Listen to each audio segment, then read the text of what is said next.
Arnel, alam ba nung kinakasama mo ngayon na may asawa ka? Opo, alam niyo na. Natanggap niya? Opo.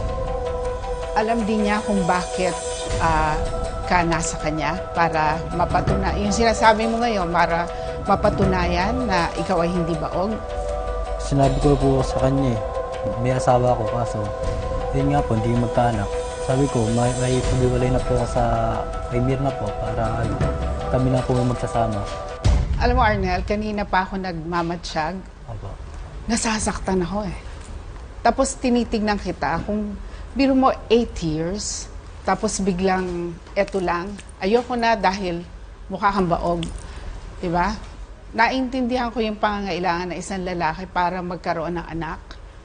Pero naririnig ko rin na hindi naman sa nagsasang-ayon kami, no? Pero tama rin eh. Sa iyo kasi, sabi mo, pamilya, may anak. Ang pamilya mo ngayon, si Mirna. Hindi mo ba siya na-consider na pamilya? Sino ang kinonsider mo? Ano ang mga kinonsider mo nung nag-decide ka, iiwanan na kita at hahanap ako na iba para patunayan ang pagkalalaki ko? Ano sasabihin mo sa magiging anak mo? Alam mo, ang isa sa mga intensyon namin dito, matuto kayong dalawa, matuto yung mga nanonood sa atin. Ano yung nararamdaman mo? Malungkot din po na manginayang rin po sa pinagsama namin ni Mirna. Alam mo, iniisip ko ngayon pa lang, buntis pa yung kinakasama mo, 1 month, iniisip ko na yung magiging anak nyo. Ano ituturo mo sa kanya? Kung lalaki siya, anak, hiwalayin mo rin yung asawa mo ha, pagka wala kang anak. Yung ba ituturo mo? Hindi po. So, masasabi mo tama itong ginagawa mo?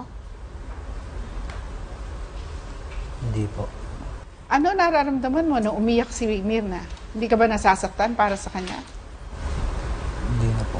Hindi? Hindi na po. So, Mirna, masakit man yung mga naririnig mo, ano gusto mo sabihin sa kanya? Ayan. Ikaw, kung saan ka masaya, doon ka.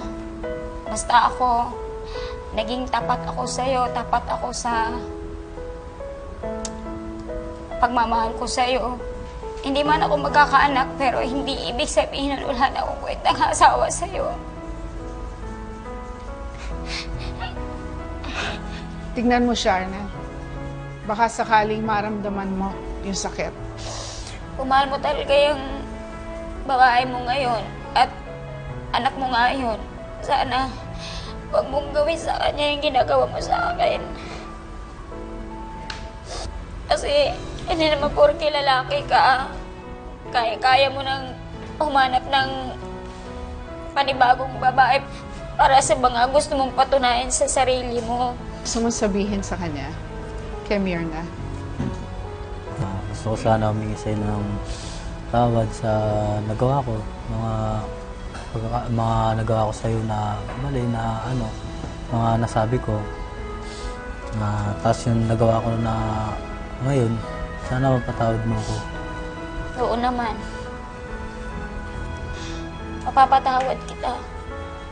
Pero sa akin, hindi ko sisihin ang sarili ko kung bakit nawala ka. Hindi ko iisipin na nawala ka dahil sa hindi ako magkakaanak kasi kilala ko ang sarili ko.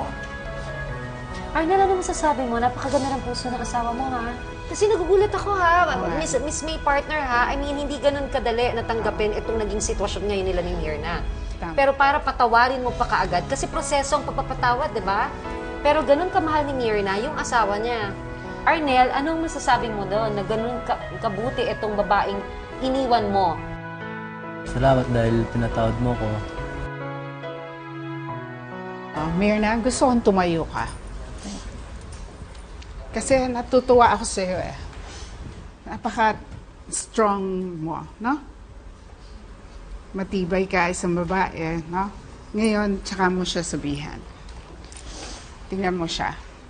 Ang maganda sa sinabi mo, hindi nang dahil sa hindi ka magkaanak, hindi yun ang makakapagpababa ng iyong pagkatao. Yun ang isa sa pinakamagandang sinabi mo. Kaya ngayon, taas na mong pwedeng sabihin kay Arnel.